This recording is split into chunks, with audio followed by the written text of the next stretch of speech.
Hello. What is up? Welcome to Cliffhangers. We are Truffle Pig Wigs, and we're just a couple of vivacious girls with flexible spines and an undying penchant for all things drag. And we are bringing you the unofficial, unrequested, and unhinged Drag Race podcast.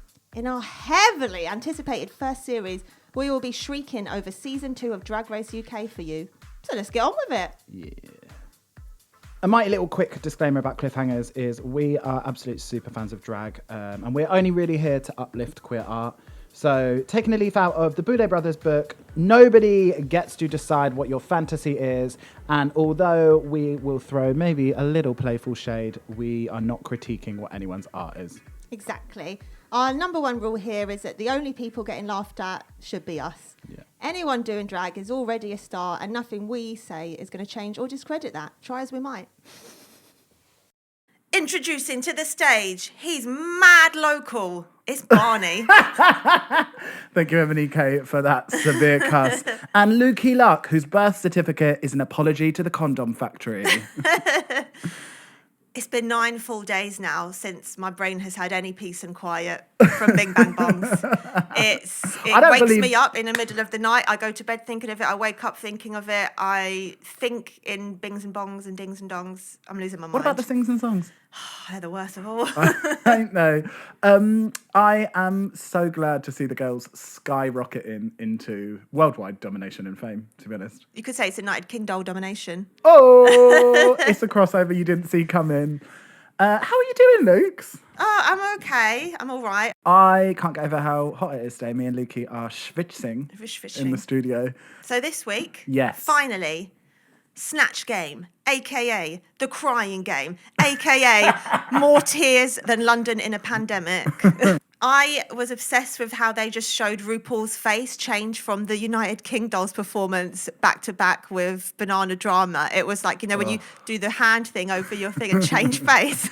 Yeah, like memes waiting to happen. The lady is not amused. No, and quite rightly so.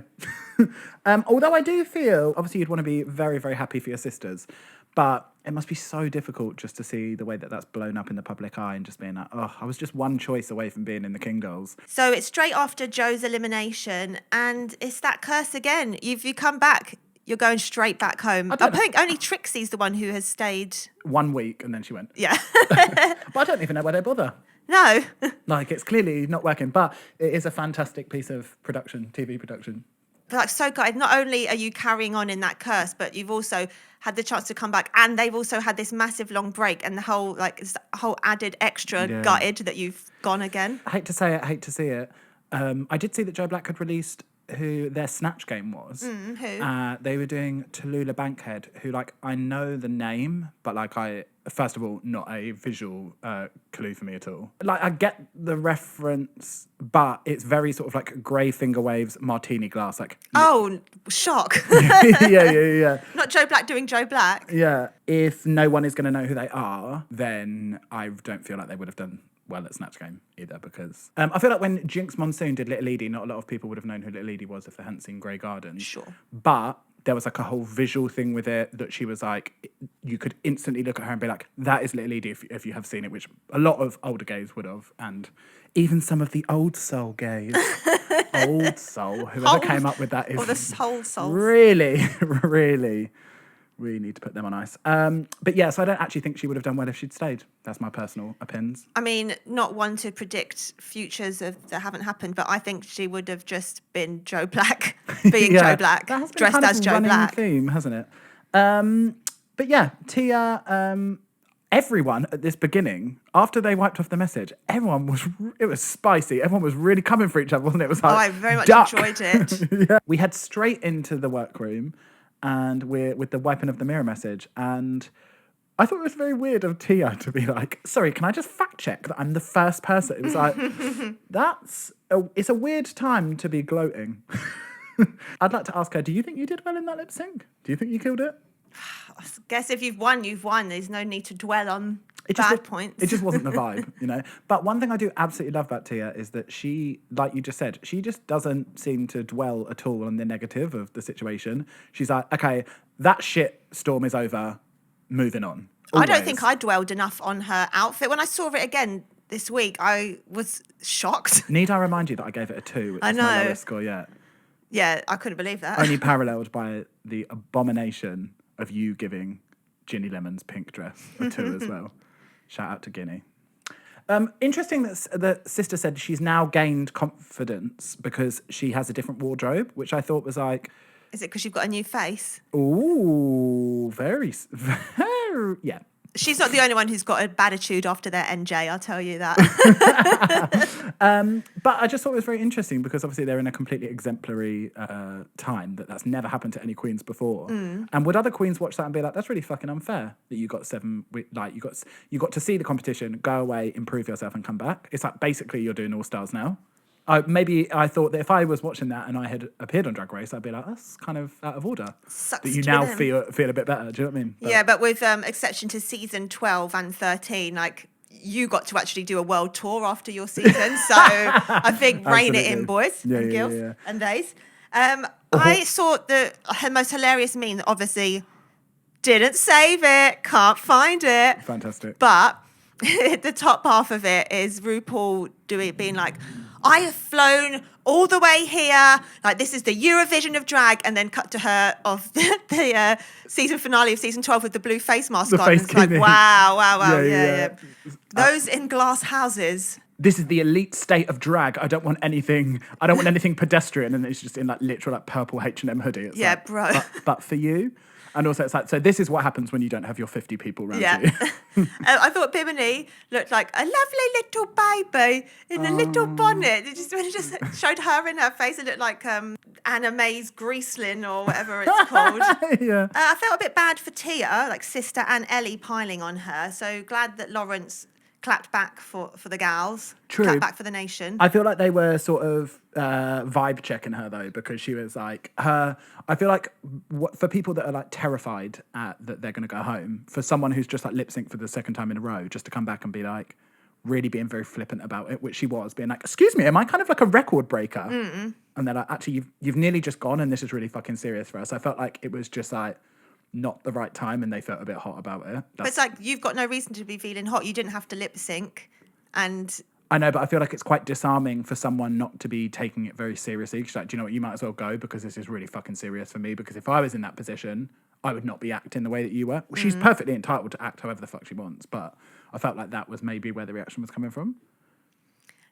When Ellie ripped off that prosthetic beak, I found that very unnerving. Putting a pic of that on for damn sure. Oh my God, absolutely. And also that there was just like a weird black top lip painted as well. That ain't for me.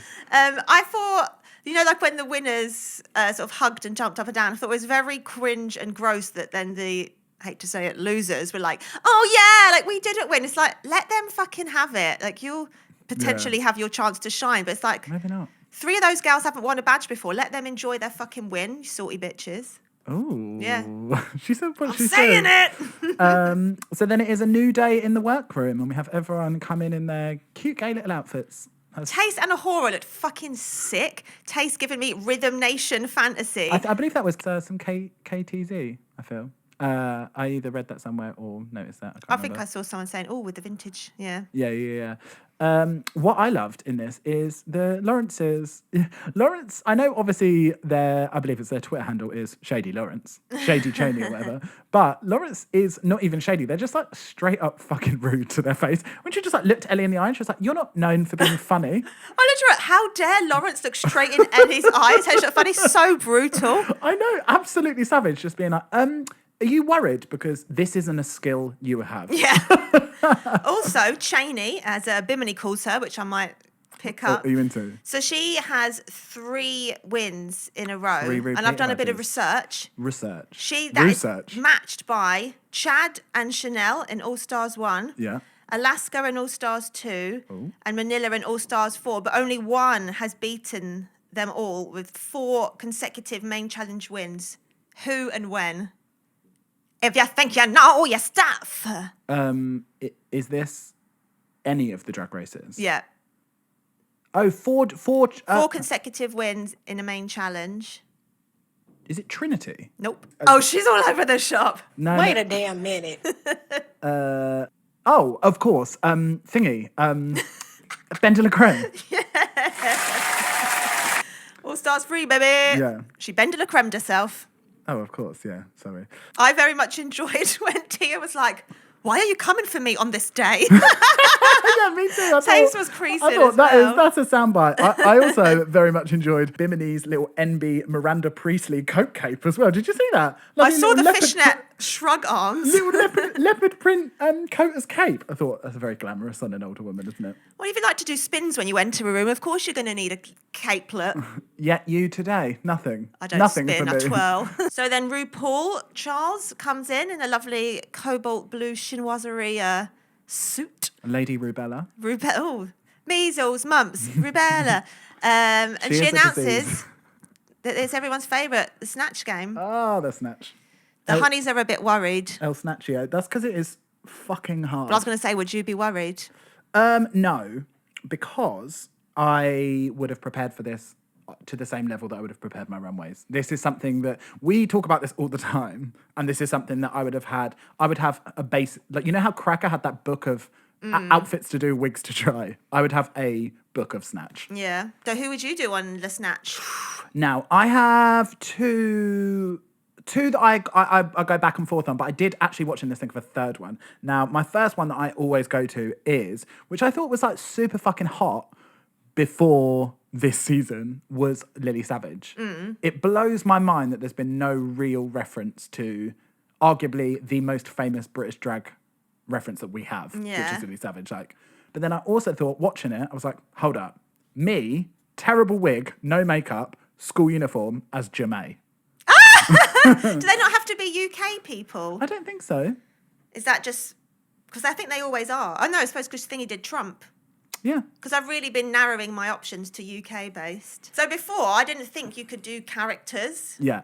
So then that led me to think, maybe I'd be Chloe from Geordie Shore. I'd be one of them. And just be like, having chicken nuggets coming at me, brah. And just being like... I feel like that would be a great choice for crazy. you. Again, recognisable look, recognisable voice, a real stylistic choice about how she acts all the time. I do find the Geordie accent one of the hardest, though, so I'd really have to practice. And she's Roller like... Coaster. Roller coaster. And also she's like, without being a bitch, like she makes a lot of stupid comments as well. So there's like colours to her, do you know what I mean? Rather than just like shouting all the time. Sure. She- Martin. Martin? Just keep calling RuPaul Martin. Where's Yeah. Marty? But yeah, very into that choice for you. But also, I don't want to be robbed of seeing your Jill Tyrrell. No. Well, yeah, if she's allowed to do Vicky Pollard, then I'm doing Jill Tyrrell. Yeah. Okay. Let's talk about the walk around. What was your thoughts on someone doing Vicky Pollard? A difficult moment in time to be doing anyone from Little Britain. Truly. I just want to go on record and say Cliffhangers does not support anything that Little Britain brought to the forefront in that cursed program. I thought it was a good choice. I thought it was like that is a perfectly rounded comedy character right there for you to do. And to reference Lawrence Chaney, Shady Chaney, she's not known for her comedy. So I actually thought that is a very smart choice because it doesn't really rely on comedy. It relies on catchphrases. Do you know what I mean? It relies on just doing the "you're a butt, new butt," like which does make people laugh. I was actually quite offended by the disservice that RuPaul gave to Dame Shirley Bassey. Can you I believe? thought I would reckon I could do a good Dame Shirley, but she'd just be like, Dame Shirley. Yeah, like, I'm coming up with an answer, Ru, or just like it's like, how dare you say someone's thought she's about that, haven't they? Delivery, character. What was that? The spirit of Dame Shirley was in the room. like Shirley Bassey is a diva, and I can't believe that she doesn't get her chance twice now. She hasn't had a chance to bloody shine. I've earned my diva-ship. Truly. Yeah, nasty. I really love that they keep some of them secret as well, because then I'm like, who's going to be on that panel? I love that you don't like find out all of them. I've put again, Lawrence is savage to people's faces. Really, really working his way deep into my heart, honestly. Just like a real fantastic. How did you feel about Taste as Kath, the choice? So good. I love Fantastic. Kath and Kim so much. And I thought that was a real fucking great choice as well, because like you really can't go that wrong if you know the character inside out. If you can play with, if you like, because do you know what I was thinking, which would be a fantastic fucking choice for you, but also maybe for me, Karen Walker. I can't believe no one's ever done her before. No. Recognisable voice, recognisable comedy style, recognisable look. Like, Plus Mitzi. So. yeah, plus you get to buy a Mitzi from Wigs by the May. On the bus here, I bought myself a blonde pixie cut wig. Lovely. Just for Zoom chats. Hard front. I don't even know. It's off AliExpress. Hang on, for Zoom chats as in like what, with your friends? Yeah, why not mix it up? Oh, lovely. Yeah, I just thought that's a really fucking smart choice that they were like, do you know what? I just really know the character, so I can just like mess around with it. I thought, good on you, girl. And I've seen that Taste has been sharing today, like loads of like sort of like the Kath and Kim official Insta has shared it, and everyone's like, Australia loves you, Taste. Yeah. Smart choice. You broaden that fan base. Yeah, and Kath J Knight has honestly got the best fashions. So what a joy, what a treat. I'm sure we've said this before, but if there's any way, if you're just a gorgeous supermodel queen, if there's any way to win people round, it's wear a tiny little blonde perm wig and just And like a shell suit. A shell suit and just no makeup apart from just like a frosted green lid. Like she looked mental, but that's the really like make yourself ugly and people exactly. They will come. I put Rue is obsessed with Tia's body. How badly does Rue want to fuck Tia? Like, I can't believe how many times she said this season, like, you've got a fantastic body. Like, look at them legs. Look at that body. You're sample size. Like, we know you've said this every single episode. At least it stops her talking about Cheney for a second, though. Truly. It's like, they're the only two people in the room for her. I find it very interesting that every single time Rue's like, oh, like, who do you do impressions of? Like, do we think in this day and age that many queens have, like, impression-based acts? Yeah, no, I thought that. Like, obviously people are probably going to come to Snatch Game doing it for the first time. That's not really the scene. And he always asked that, and I thought, like, obviously back in the day, maybe, like, we're talking, like, 60s, 70s drag, I know that, like, there was a lot of impersonation of the divas and stuff. If you look at people like Lady Dust, old Chad Michaels, like, people's whose entire drag persona is like literally based on other people. Derek Barry, like that was much more of a thing, but I don't really feel like you see that anymore. That's much more like old school Vegas drag. Yeah, and I think if you are an impressionist, bar Derek and Chad, I don't think if you were a full-time impressionist, you'd go on Drag Race because this doesn't really work with the challenges so much. Tell that to first All Stars winner Chad Michaels. Well, exception. And then with Rue, he was like, "Oh, a family member. You seem to be emotional about them. Tell me more." It's like, got absolutely nothing to do with the challenge. She's like, do you think you could evoke the spirit of your family member that you obviously feel very emotional about and you really miss? And can you maybe bring that into the challenge and now talk about it? It's like, fucking hell. Like, stop digging up trauma for TV. Is he walking around with like suits lined with raw onions or something? I can't. This is the season of the tears, isn't it? For sure. Enough is enough. No more tears, girls. It cracked me up when Ellie was like, from womb to tomb. That's a West Side Story reference. Huh? Womb to tomb, sperm to worm. West Side Story. That's Oh. where it's from. Yeah. So that's very cute for the girls. I'm sure the musical theatre gays there are out snapping their life away.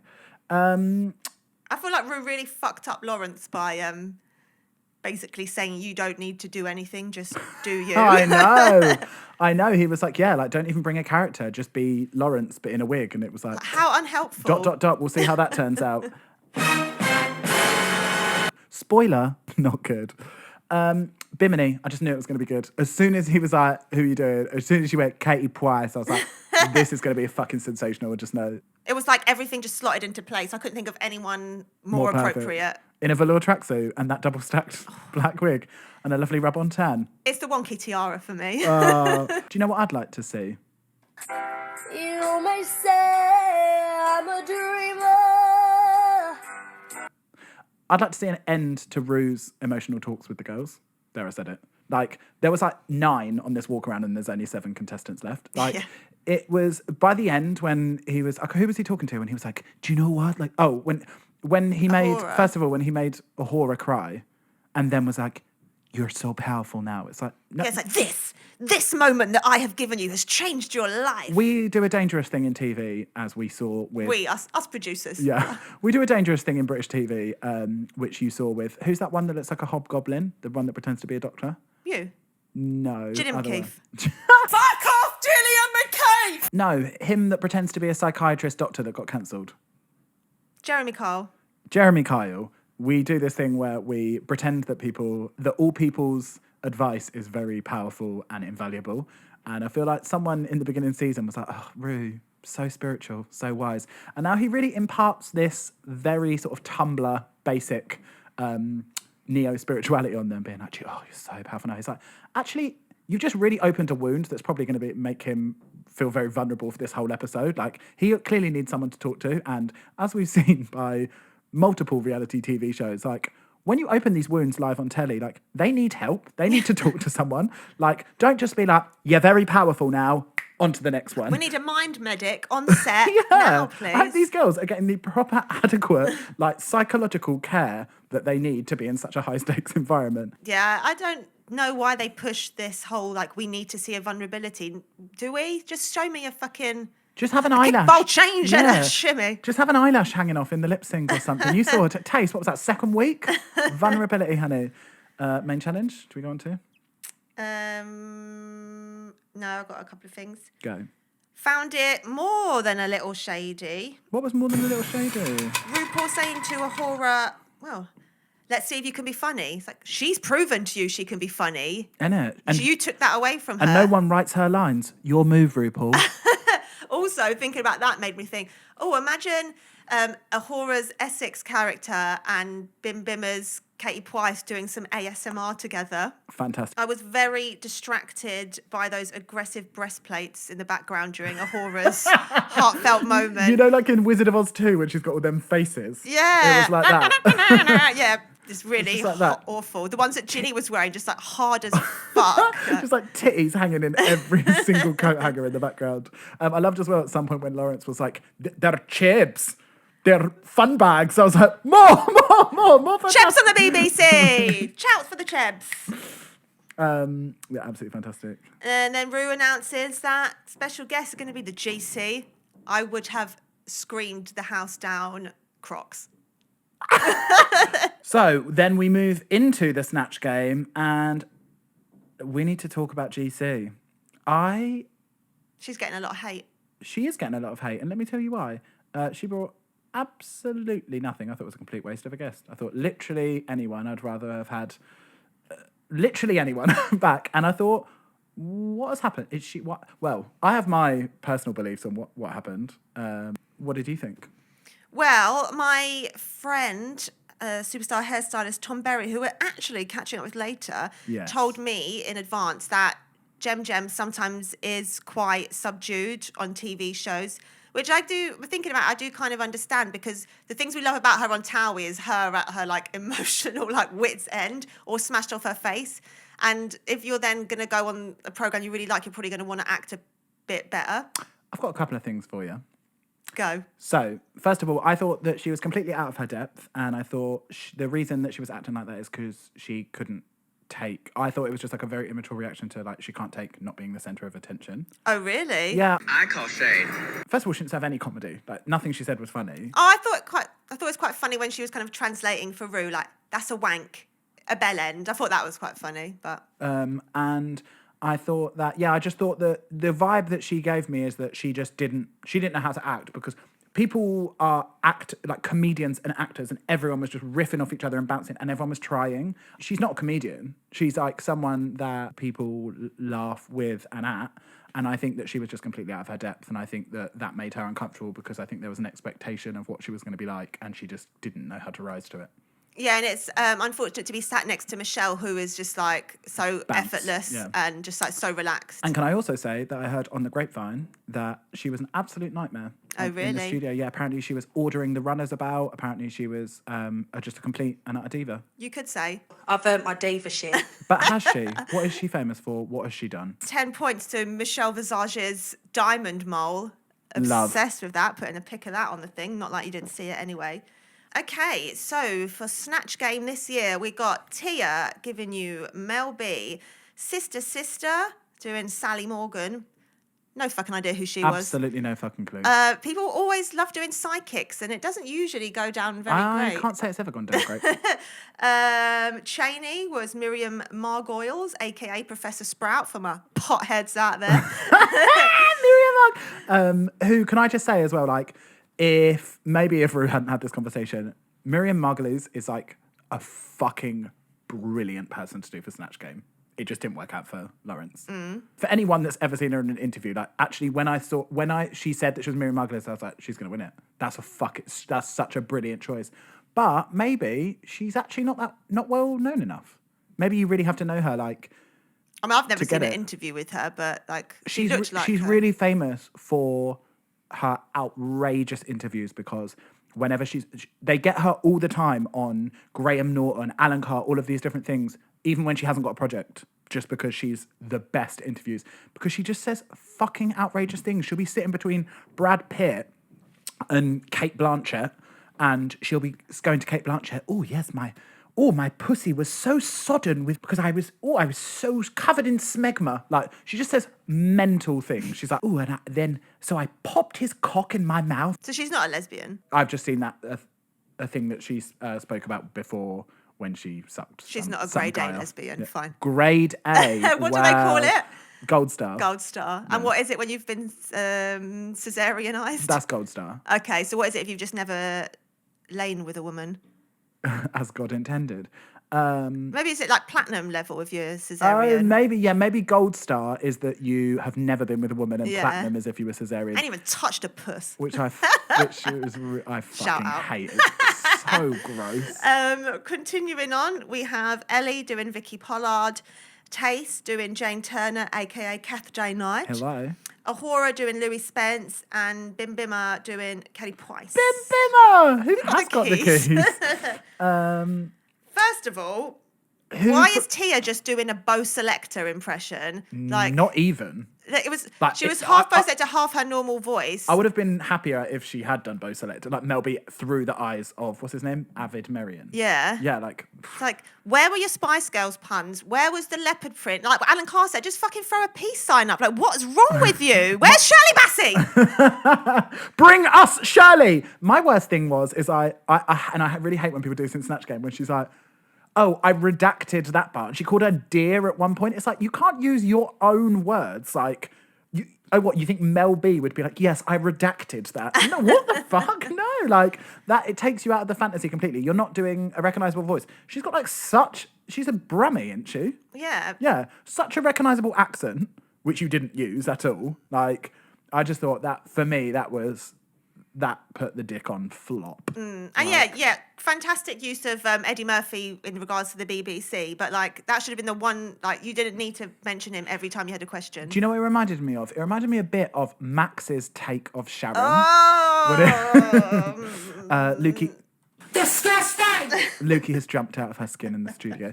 Do you know what I mean? They like take this like really fucking Disney idea of like what a person is like, and then like they're just like, it's the mere whisper of them. A mention. Like, you're just like, dressed as them. Yeah, it's like absolutely nothing. And I didn't even think, like, first of all, shout out to Truffle Puig Wigs, who have an absolutely sumptuous Mel B crimp with space buns.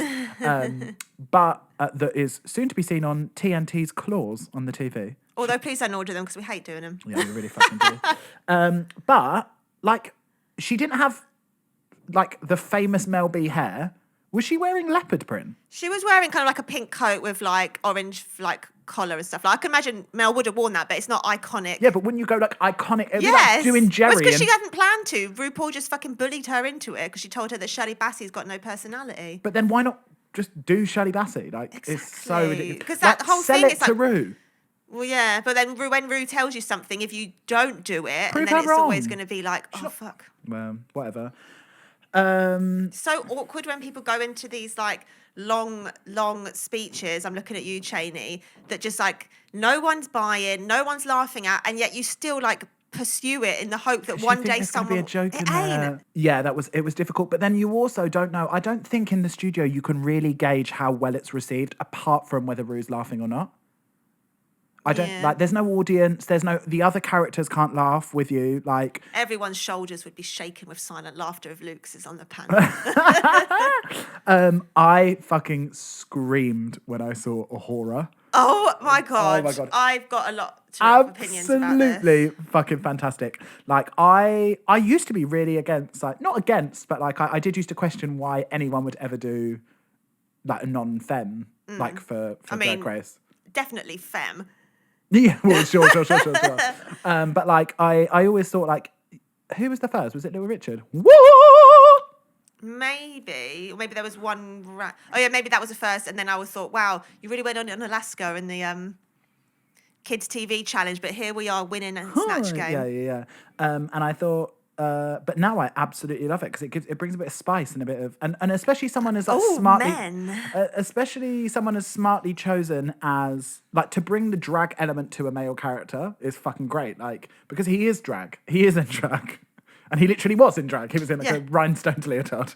I think if you didn't enjoy that performance, you just don't know who Louis Spence is. You don't get the essence of Louis. I thought that was absolutely amazing. I've had the lucky opportunity to see Louis Spence in the wild at Pineapple, and As I a can tell you, professional dancer. just as a lunatic between the halls, never seen him dancing, just seen her hopping up on this, No, I meant you as a jumping up on professional that. dancer. Oh, really no, honey. Really cutting your teeth at the world's premier dance studios. Oh, no, I'll just go and get Pineapple. drunk there after hours because my friends used to work there. Oh, yeah, you got it, didn't you? But yeah, I just thought you just don't know the character if you're not finding that Baby funny. cakes.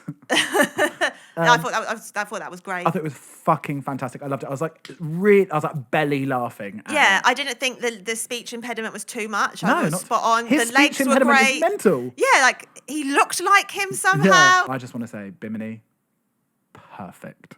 So good. I didn't even write any notes because it's Yeah. like you already know. Sometimes people not only do such a perfect choice, but like are just so fucking consistent and perfect through Snatch Game that just like within 30 seconds, I'm like, okay, you've won it. Like, It's congratulations. like that is Jordan. Like the way Yeah. she's just kind of like tapping on her like lip fillers and Yeah, stuff, yeah, and yeah, she's yeah, bored. Like how like do that is really studying someone so well to just like clock the thing like little mannerisms they do and stuff that really makes it them. The way you win Snatch Game as well is that you have a really fucking killer line. When he goes, hello, I'm presenting to Snatch Game, Katie Price. You have one killer line to open it, to like set that you're like, I'm going to be fucking funny. And then you've got them on side. When they go like, oh, Jill Tyrrell, how are you? You don't just go like, hi, thanks, I'm good. And then let him go. Like you have a line ready to go. Like, do you know what I mean? It's actually been very hard since my husband's recent funeral.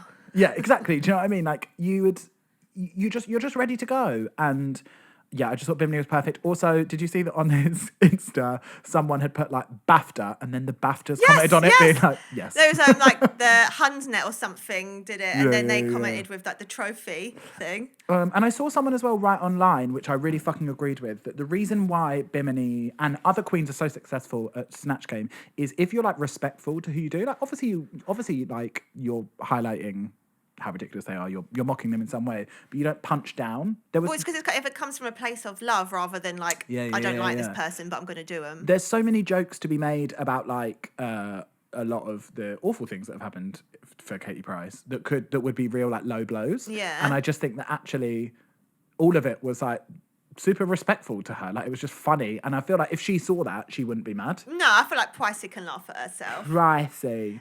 Taste was just so good, so comfortable, like so like in the character. She didn't need to try hard. It just seemed like effortless. I was really surprised at her like sense of play as well. Like we know Taste to be like she can be like super silly and super, but I just loved how like free and easy she was. So I was a bit worried with the Great British Bake Off thing that she seemed tense, and I was like, oh, I hope she's not like uptight and scared, because she said she was petrified. Yeah. But she just seems so fucking relaxed and brilliant. So happy for her. Chuknik. Chuknik. Vicky Pollard, I thought was quite good. I would think B+ for that effort. Yeah. What was your thoughts on... I need to call something out as a lover and supporter of Sister. You can tell that this edit is not favouring her in any way. They just basically didn't show anything of Sister for this entire episode. And they're really not... They didn't show anything on the walk around. They barely show her talking head unless she's cussing someone else out, which they orchestrate. They say, like, what do you think about so-and-so? Like, and I don't like the edit at all that they're giving Sister at the moment. And I thought that the only things they really showed of her, they showed, like, such minimal things of her performance. And sure, I didn't think it was an exemplary performance, but they showed basically nothing of her. Well, it's working on me because I've really changed my tune on Sister. Really? Yeah. I'd like to talk about just very quickly as well that Sister posted on Instagram that she thinks she's been shadow banned, and Sister has like a dramatically lower following count than on Instagram specifically. I think it's much better on Twitter, but a dramatically lower follower count than any of the other girls. I think she's on sort of like 35k and the other girls are all above 100. Wow. And I think that, first of all, that must be really fucking shit. We all know how like dog shit Instagram is. Shout out to Instagram for literally trying to ruin every single small business. Disgusting! Let's really hope that we can all move away from Instagram and choose a new platform, because it has really turned its eyes to making money and not to helping out any queer performers or businesses. So fuck them. Sidebar, join us on TikTok. Oh yeah, girls. It's all moved over to TikTok. I found the video question very jarring, just between the difference between the video production value between the Vivian and Bagger. Like, pretty sure Bagger wasn't even doing the right voice for Margaret Thatcher. Just seemed very like his 0.5% effort. Well, the Vivian's got all of that World of Wonder set up from doing. No, but they have a show together. True. So what is the excuse? Really showing you that prize that you win of the show, it ain't worth shit. Yeah. I need to just shout out very quickly before we move on. When Ahura put them legs up on the floor. So good. Frothing at the mouth. I loved it so much. With that video question, me and my boyfriend both misheard it as like, so how do you prove you're black? We're like, oh, wait, what? What the fuck are people going to say? But then we realised blank, obviously. Yeah. But out of 10, what would you give this entire Snatch Game? 8. An 8? Okay, high. I would have gone, I wasn't that crazy about, sometimes, like, when you get a really fucking good one and there's like 5 or 6 people that are hitting out of the park. I didn't really feel that. So there's 7 on this. So Yeah. I enjoyed 3 of them. So I would have gone 6.5 out of 10. But onwards and upwards. Sure. She's a man. Hi, I'm Barry Scott. And when I'm working on ground in dirt, you can be sure I'm wearing a truffle pig wig. Wow! That's right. And when you're done with it, take it off your head and use the backcombing as a sponge. Unbelievable! Head to trufflepigwigs.co.uk and use code Cliffhangers. That's code Cliffhangers for 15% off. Incredible! It is that time once again at Cliffhangers where we shout out one of our favourite queer businesses here on the interwebs. And this week we have Drag Central, which is an incredible online boutique for all of your drag needs, presented by the gorgeous and talented Miss Eva Orr. Drag Central is bringing you customised bespoke nail sets, and they're actually very affordable. Obviously, we all know how grossly expensive drag can be, and it's so nice to see such gorgeous work at a nice price point. Now, honestly, go check them out. There is such amazing designs there. My personal favourite is Cosmic Shade, which is a beautiful dark black with blue iridescence. Go check them out. It is at Drag Central UK on Instagram.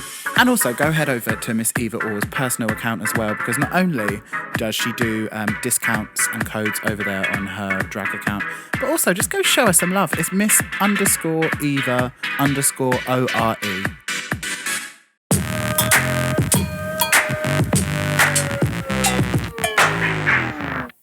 We're going to take a break in our usual programming to give you guys an interview with extra special guest, superstar hairdresser Tom Berry. Hello.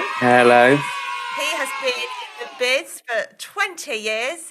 He's in charge of Daphne Guinness's famous monochromatic beehive. And also responsible for Jessie Ware's iconic first album cover hair as well. Created the custom human lace wig used on Willem Suckless front cover.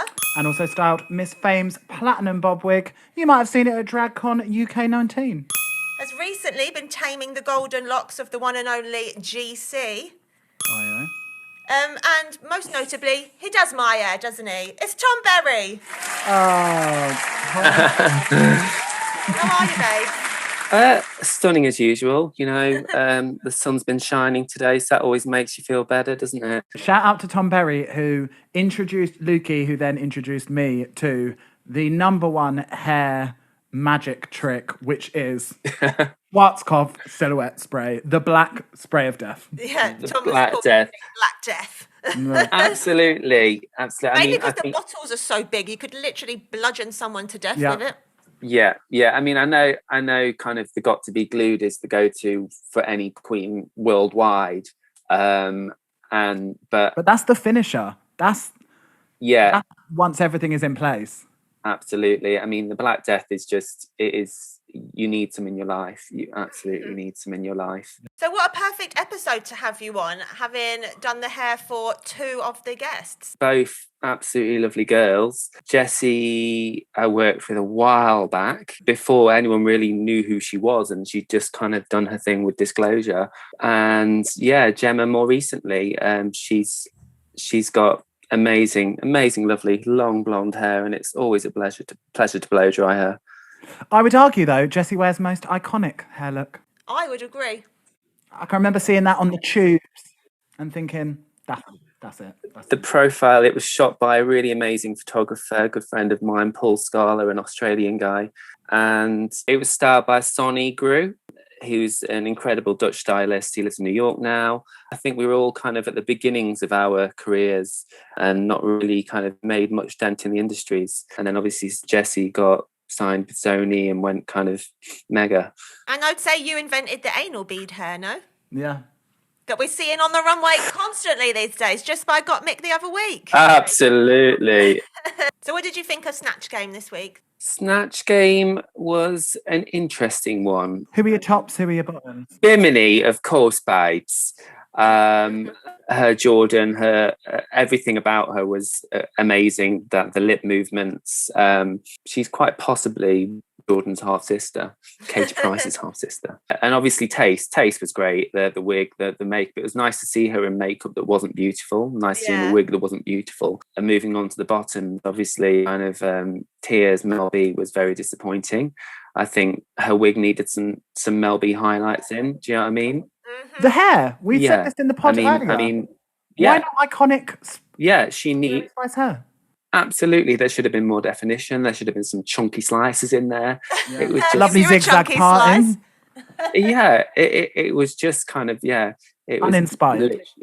Can I ask, Tom? It's a big question, but what has been your favourite wig of the entire season so far? Obviously, you can't say either of our wigs that have been on. No, I mean, they will go down in Drag Race history. But I think my favourite one is Bimini's butt plug wig.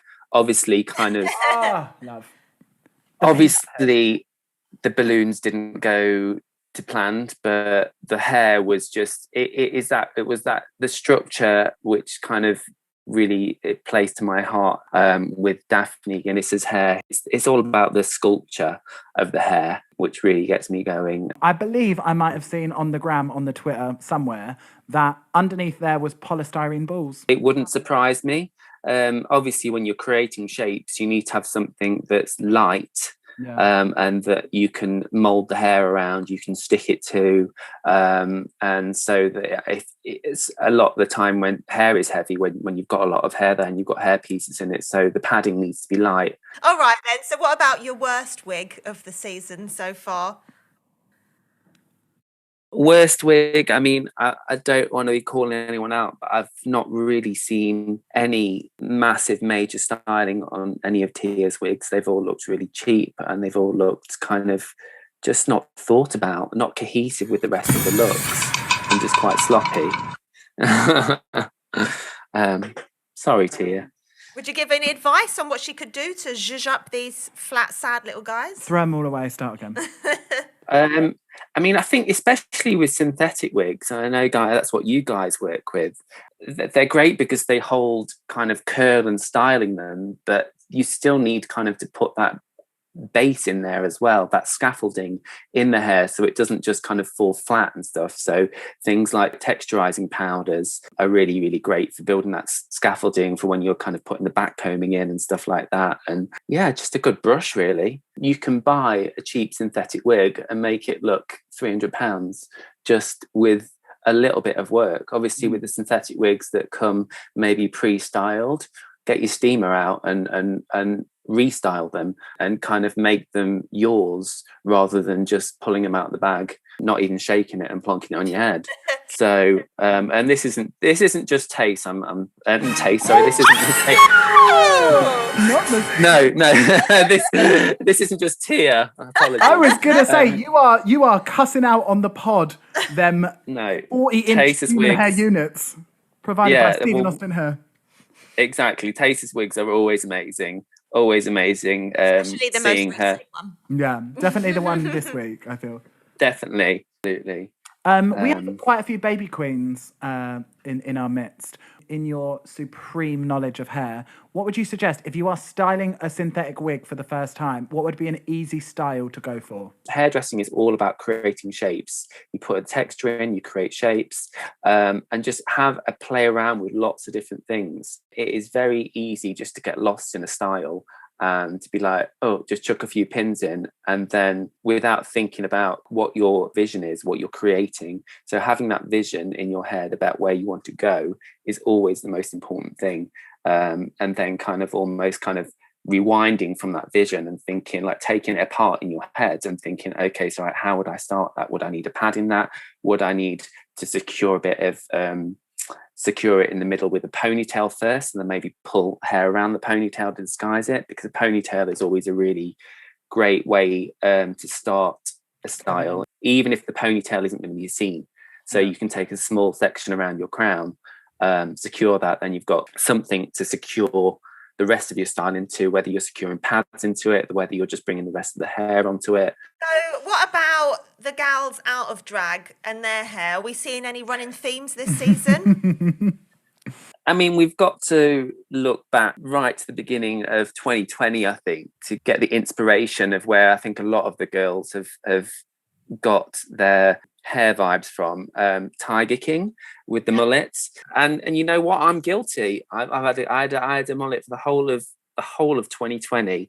I've got one right now, Tom. It's a very, very easy style to do yourself when you're at home, when the hairdressers aren't open.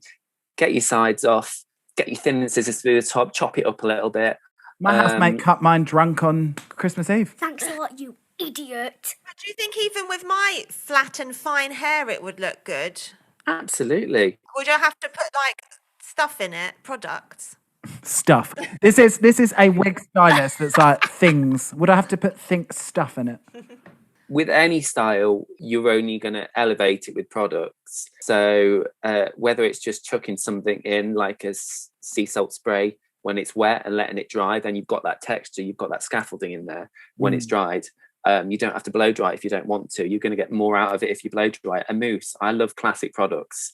So mousse gel hairspray, my favorite products ever. You can do kind of pretty much anything with mousse gel and hairspray. Barney basically got laughed out of Sally Beauty for asking if they had mousse, didn't you? Yeah. When I asked, no one uses that anymore. We were looking for mousse, and they were like, mousse, as in hair mousse. I was like, yeah. This wasn't Sally's. This never would have happened in PAX. But yeah, they thought it was laughable. I mean, I've used mousse since the beginning of time. When I was at secondary school, I used to have a grade 1 undercut up to my temples, and I used to use Salon Selective's mousse. Salon Selective, Salon Style. In the nice pink bottles, the mousse and the hairspray. I used to do a middle parting, 2 quiffs at the front. I used to set Behave. Yeah, well, a quiff on each side in my middle parting. And I used to set my quiffs before I went to school with an old-fashioned, like, 80s, like, heater, like this small little handheld heater. I used to sit in my bedroom and set the quiffs at the front of my hair. Then when I used to get to school, the girls used to twist my the rest of my hair into little kind of spider spikes like Peter Andre. Of course. Yeah, exactly. The looks have always been there. Maybe that could be the picture of you we put on the pod. Wall looks. What about predictions for season 3 for the out of drag season looks? I'm predicting the basin but like the 80s kind of coiffed Princess Diana style basin, which is what I'm currently rocking now. You've got a Lady Di. I mean, yeah.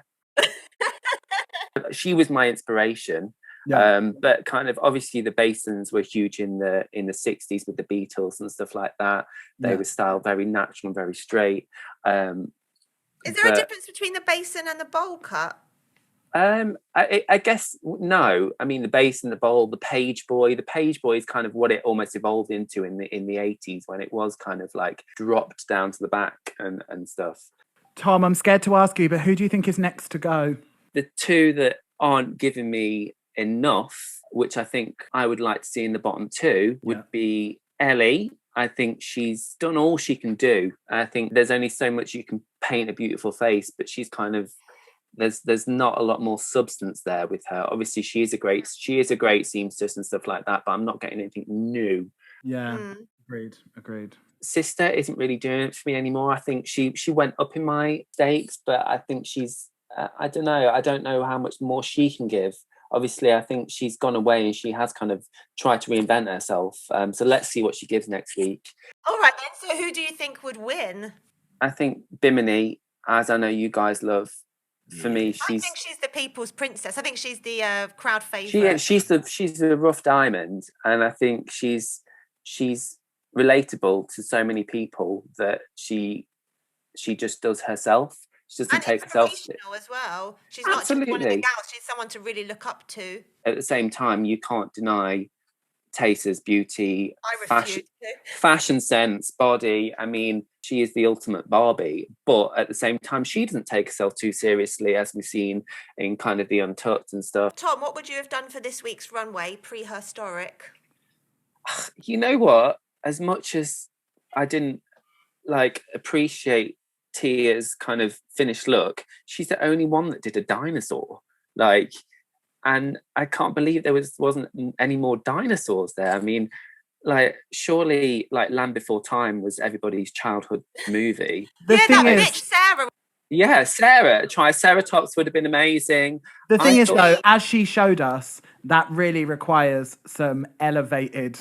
that you're going to really need to know your way around a garment to be able to pull off a dinosaur, because otherwise you'll get Tia. You know Violet, when she came back to with her kind of weird head crown skull thing. Yeah. Imagine if you did something like that, like the Triceratops kind of triple crown just coming out. Would you not remember Sasha did some sort of weird sort of Alien versus Predator giant head prosthetic thing? You could have done that. It could be amazing. Have you got any suggestions for our dream cast of season 3? Oh yeah, who would you love to see, Tom? Well, I think as I took you in the summer to Touche, and we saw the lovely Bimini and the lovely Tace, another one of the girls working the Touche circuit, a beautiful, beautiful girl. She's a bit rough around the edges, but that's why I love her. Her name's Cassandra. She is a singer, a dancer, songwriter. I think she plays the piano and everything as well. I first saw her, she was singing one of her own little songs that she'd written and produced in a nice black leotard with safety pins at the back and a crazy little whip that she was whipping all over the stage. She's absolutely wild and totally that's the perfect word for her. Totally one to watch. She might need maybe a season 4 debut. But she's the sweetest girl ever and doesn't take herself seriously, and just goes for it. Absolutely goes for it. So if anyone in the near future gets the chance to see Cassandra, you will not be disappointed. And so her Instagram to follow her is Stephen with a PH _ Cassandra _ Air, spelled EYRE. So Stephen _ Cassandra _ Go Air. check her out. Absolutely. And I guess then finally, have you just got any other tips and tricks, any other thoughts about Drag Race? I mean, tips and tricks hair-wise, we've gone through a lot, but I think... I've been writing them all down. I've been feeding the children. Yeah, I think if you're not used to styling hair, I think getting a little dolly head and playing around with that. So when you say dolly head, do you mean like one of those ones that you get as a little girl? A girl's world. Head and shoulders. No, you can get them from Hair and Beauty Supplies. You can get them on the Tinterweb, anywhere. So they're just practice heads. They usually come with a little clamp, but they're just really good to kind of play around with hair. As for kind of moving forward in Drag Race, what would I like to see? I think I'd like to see some nicer shoes on the girls. And so would we, Tom. Desperate for a nice pump. I know it's hard when you've got larger feet. I mean, I'm lucky. I'm just on the cusp. My feet are size 9. I can fit into a size 8 girl's feet. You're lucky. Oh, you got some mega shoes. Yeah. And yeah, I mean, the worst shoe of the week this week was definitely Tia's nude peep toe platform stiletto. It just really took me back to the Girls Aloud I Can't Speak French days, and it just wasn't in keeping with any other part of the look. It was just so like, oh, I've got this shoe, it's nude, so no one will be able to see it, kind of thing. Well, I think that's all we've really got time for today. Really? Thank you so much, Tom, for coming on and teaching us things about hair. My absolute pleasure. I think we'll definitely, once this lockdown's been lifted, we'll definitely have to get together and maybe get something in the cauldron brewing. So do some truffleberry coutures. Yeah, definitely. I would absolutely love to come and do that. All right then, babes. We'll speak to you soon. Love you. All right, ta-ra. Bye. Bye. So we're back in the studio. It's elimination day. Bimini walking in next to Tia. It was like Bert and Ernie or something. I think Bimini comes up to Tia's left nipple or something. So cute. Oh, don't you just want to pick her up above your head? But weird. Still, because she's got lovely long legs, or they seem so Stimmers. long. Yeah. I mean, I think they're just very elegant. Wait. I would say they're not very... But like they seem long, and then you look her next to Tia, and it's like they are not long. She's a gal of proportions, she is. You know. And then we head into the mirror talks, which are just this season so emotional. Yeah, Tia and Lawrence discussing Lawrence's performance. I thought maybe it's karma. Ooh. Since you brought up that Ahura didn't win the design challenge. Wow. Yeah. I was going to say there's nothing more difficult than bombing Snatch Game, I think, because... Especially if bombing anything that you're meant to be the best at. Well, yeah, especially if you're a comedy queen. But I think as well, you do it and then you have to stew on it overnight and wait until the next day. Rather than your runway, you present and then just go. It's like you really have to like sit on something that you know has huge expectations to be great. And there's no other challenge like that where the expectation is like, this really, really proves what sort of queen you are. Do you know what I mean? Tia, in these conversations, I just thought she seems to be at peace with leaving. And she's like, I am shitting it. I've done really bad. She just seemed like quite chill about the fact that she's like, I've done terrible, so I've already packed. Yeah. Better that than being like, I was great, and then being really surprised. Yeah. Do you know what really cracked me up, though, is I really thought that when Tay started speaking to Ellie, that was like so clearly produced. She was like, oh, so Ellie, like, you seem like, and she was like, obviously so busy. She was like going, like looking for something. She was like, so you were crying earlier. Tell us about that. It was just like this is not, I hate that. It's not good TV. On the US one today, Utica was like, so has anyone ever had any problems on social media before? I was like, that is not a natural question, sis. Ooh, real ease, real organic conversation there. There was a bit when Tace and Ellie were talking, I'm going to put a pic in, that Ellie's blending was so good, it made me go cross-eyed or think there was like a blur on my TV. It's very weird. I'll put a picture in. Did you notice? No? I didn't. I just thought that, like, Ellie is so young and so fucking resilient. Like, the fact that in, like, the lockdown thing, she was talking about homelessness, and then she's just, like, so... This piece of shit dad of hers. Yeah, like, she's just been, like, speaking about her family problems and her issues with her dad. Like, she's had a fucking tough old life for such a young girl, and she's just... How did she go from 19 to 21 in the space of a few episodes is something I Is she don't know. 19? In the first one, they were talking about how young she is, and RuPaul said she was 19, and then in this, she was like, I'm 21. I was like...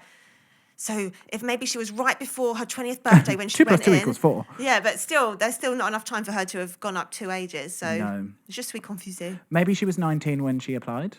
Maybe.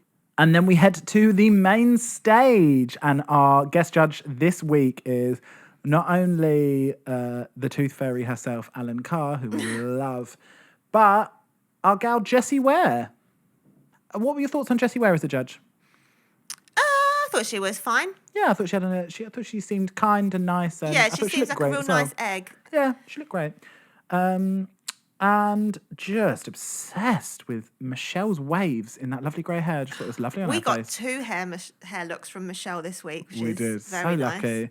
Thoughts on RuPaul's outfit? Are you turning up in just a piece of fabric Well, around your body? I've got comments. I thought that was a bold move after you. Michelle so quickly comes for people who just turn up in a leotard. For that piece of nude fabric to just be stretched around your giant frame. I thought, Very weird. you're bold, Mum. I mean, I did make us, I think, an audible moan when she just started at me with them legs again. I mean- coming down it. But I just thought, looking at the top of the dress where the like nude illusion bit is like, that's very high street. Like, what if Joe had been wearing that? Very what would you have H&M, said? yeah. What, you couldn't pop on a necklace? I also thought, and I've taken a screenshot, so we're going to have to get the hackers to enhance and zoom in. Tell him, LG. Potential cliffhanger. Oh! It does look like it could just be exactly level, the toe and the shoe, No, but I I am going to believe- enhance. If and her we're going to legs, put the answer if her there. legs are 6 miles long, I believe the feet also. She would have The toes must be 4 Paris foot. Hilton feet, and she must. Lady Frackington would definitely have cliffhangers. I can't think of anything I'd prefer more than to have a picture of RuPaul having cliffhangers. Yeah, I think we'd need it on a t-shirt as merch. The logo for the show. Message us if you need merch, because we need merch. Yeah, I thought the dress was it was rude, actually. And on the main stage this week, the theme is prehistoric, 1 million years BC. What would you have done? So my initial thought, which I'm glad I wouldn't have, I would have been beating myself if I'd gone with, was sort of like very like fur and bones Mongolian prehistoric, which actually turns out pretty much everyone. Well, that is, unless you're Bimini, that is basically what you're going to think of prehistoric. Well, I really hope, I'm hoping that I would have taken it further, because actually then seeing that when I saw them in the lineup, I thought actually apart from Bimini and Tace, there And were- Ahura. and Ahura. Ahura, I mean, obviously we'll get onto this, but like even Ahura, they were all of the same ilk. And I thought, but then that was my initial thought, but then I think I would have hopefully elevated it too, then thinking about it. I would have loved to do like that, but like then with like a sort of like prehistoric early man face, like done, like built it up and have what like a I really said. heavy brow, be very hairy, and have like a long sort of like really, really long sort of like 60-inch hair coming out of like the armpits, like everything, and just be like really fucking ugly. Yeah, I said basically the same. I was like, bushy monobrow for damn sure. I can't believe everyone had 100%. such lovely eyebrows. Yeah, like a lovely lace front brow. that's, like, A hanging down. Neanderthal brow prosthetic. I thought like, yeah, just different types of like animal furs, like sort of held together with leather laces. Yeah. And then I was thinking, could have like thigh-high boots made out of like an empty saber-toothed tiger. So like the Excuse head me? is the feet. And then I was thinking, if it was backwards, then the saber-tooth could be like the heel, like double heel on the boot. Sick. And I was like, and I would just, have like real like manic behavior. Like it would be cool to do like the eye shapes and contouring stuff to make it look kind of just like mud and dirt. Yeah. And also an element of Xena Warrior Princess, because why the fuck not? Why the fuck not? Did you see that Bagger posted like my prehistoric look and then a picture of Davina? Honestly, Bagger, love you. So first up, we have Ahura wearing custom dyed and styled Stephen Austin hair. Yes, she said she's serving us cave woman sex. This outfit really called us basic in all 7,000 worldwide spoken languages, didn't it? I thought this was so exquisite. I just thought it was the combination of like when I know that Ahura's done this and Sasha's done this in the past, but like that 3D printing around the contours of the body is just like such a smart design / science element. And I just fucking loved it as soon as she came out. I loved it. Yeah, so it's very reminiscent of Sasha's second look on the finale. Yeah. I loved just her grubby body. And I Yeah. like the corset kind of reminded me of like shark's teeth, you know, like all the different like rows they Yeah, have. yeah. It was And kind I'm of also a obsessed bit with like socks. trilobite, like sort of. There was something like almost like fish-like about it as well. I liked it. I was very into. It's a new trend I'm spotting. Both her and Taste were doing it. Yes, hello. Real girl sexy sandals. Real good. Yeah. Just Because a lovely, so often lovely people thong just tie-up. Yeah, so often people just wear like the same like platform peep toe, just like this is all that Was that fits shade me. to Ellie Diamond? that It's was shade wearing to everyone the who's scared to thigh-high wear. black patent boots. No, because that was a sick boot. Like No. who's mad at a sex boot? I am for a prehistoric look. We'll get onto that. But yeah, just lovely to see some like strappy sandals on the runway. Yeah, just a lovely pair of Manolos. So how many truffles did you I give went her? 9 and it was nearly a 10. I went 9 truffles or The something. only thing that held me back from it was I didn't love the face. I just would have. Do you agree with Jessie Ware? That No, and I will get onto that about straight people commenting on anything to do with queer art. Then you shouldn't let any of them come on, should they? Well, that's my point. Oh wow. But I just thought I did love what she did. I just didn't know whether it was hitting right for me for the prehistoric. Sure. Maybe I would have liked to see it in a different look. I don't know. There was something small that I can't really put my finger on that didn't make it fully cohesive to me, but I did fucking love it. Did you like it when she just slammed that fur down on the floor? when she was- Yeah, I've got written down. I was like, very me and you move. Just like as soon as the costume can come off, it is off. See ya. Yeah. So I gave it 9. Nice. And now on to Is Taste. She's wearing a fucking wig. Wigs on the runway. It's custom truffle pig wigs. In the Lockdown Queens video, there was footage of her with the most giant big black wig. Yeah. And she almost wore that. But then about 2 days before they went back, she messaged us and she was like, I've got this option, but I'd really love one of yours. And, you know, we were like, do you know what, babe? We'll do it for you. Say no more. Shout out to Givehead Wigs, who provided the unit. Fantastic. And yeah, it was inspired by, there's a Merton Marcus Rihanna shoot where she does this like amazing shoot with wolves and stuff. And she's like, and it was inspired by that. I just fucking loved this. This to me, like combining the prehistoric, but also with other cultural elements to it, I just thought was fucking great. Yeah, so she said it was voodoo priestess, witch doctor, tribal queen, realness. Just thought the makeup was so sick. She looked So sick. So beautiful. And that gross mouthful of teeth. Loved it. Oh, yeah, that element as well of like, the face was beautiful, but then she had them teeth that was like, it actually kind of made me feel a bit sick. And I was obsessed with her movements as well. That sort of like elephant roar at the end. She's like, Yeah. And I loved as well the, she was wearing Boy Gorge. She was wearing Ahora's. A Hori? Why not? She was wearing piece from, I believe, Boy Gorge's when she was she CSM or LCF? I don't bloody don't know. I've definitely seen her speak about it, but she from a collection that she did at uni. It kind of reminded me of like the Mighty Boosh artwork, the kind of character on it. It was also that sort of knitwear as well. It was a bit sort of like Matty Boven. It was great. I just thought the whole look came together so well. The face, the hair, obviously. It's the truth, Ruth. Deal with it. And straight up, I'm sure you did too. I gave it a 10. I gave it a fucking 10. That's a 10. And can I point out, I would have given it a 10 even if we hadn't done that fantastic hair. I don't. I'm not even going to pretend to try and see past the biasness. It's a 10 either way. Yeah. Yeah. Next up, we have Sister, who is wearing custom Florencia. Giving us 90s supermodel cavewoman diva. And I saw someone put the Betty Flintstone Marge Simpson collab. I absolutely loved the cat. I thought that was a great little thing. It was very reminiscent for me of Aquaria's inner saboteur look. Leopards Yeah, I and think it was a stuff. reference to like a Mugler look, that leopard, but then she had them 3D printed like mouth sort of bone things. I wish the dress was not that. Like when they say to Alaska, they're like, "Oh, I wish you had a nicer shoe on," and she's like, "Me too." Yeah. So I didn't like the green tassels with the animal print. It was a bit lampshade. Yeah, that and I tassel. just like same with Lawrence. Like I don't want to see a fitted dress in a prehistoric category. Sorry about it. I gave her 6.5 truffles. Did you? I actually gave it an 8. I really liked the hair, even though I really deeply believe in, obviously, the reusing of like wigs and looks. Like you shouldn't just like wear them once. Feel like you can't wear them again because they've been on a show. But the only thing with that hair is it's so iconic, and I have seen it before.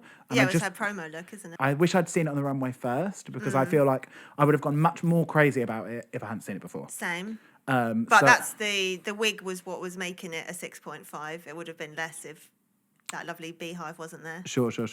And I just really liked it. I really liked seeing, shout out to House of Palooka, who've done this quite a few times. I just really like seeing non-conventional like wig shapes on the runway, which we don't really see that much in UK drag. But yeah, I really fucking love that. And I gave, 8. Next up, we have the question still remaining, Tea or Coffee? Pterodactyl on the runway. My mum told me if you don't have anything nice to say, don't say anything. So I really don't like it, Kath. She looks like a Victorian plague doctor. Is that like, did she not consider that? very that. My first thing that I put is serving body. What?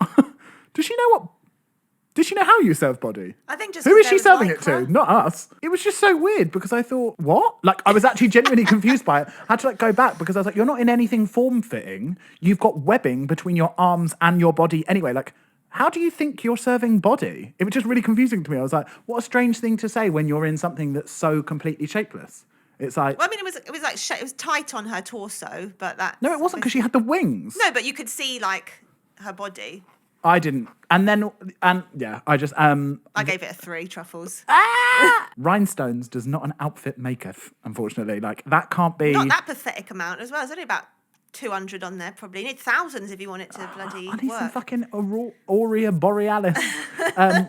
Yeah, your talent can't be rhinestones. I'm sorry, that can't be the highlight of your outfit. Who is it that said pretty girls don't need rhinestones? Kimora Black. Yeah. No, she said stonings for ugly girls. Probably trying to make her seem nicer. Shout out to Kimora Black, who really brought nothing but wild things to the runway. Look at me being like, if you don't have anything nice to say, and then just like, 10 minutes cuss later. her out, chair her. And I just thought it was all very strange to me, and she just really went hard for it, and it threw me off. Yeah. So I gave it a 4. Yeah. Next up, we have Ms. Bimini Bon Boulash, Bimini bomb bacteria. who is in custom Dan Chapman hair, who we've seen a lot of great hair from Dan Chapman, actually. And she's now, I don't know if you've seen, have just recently released a new collection with Ahura.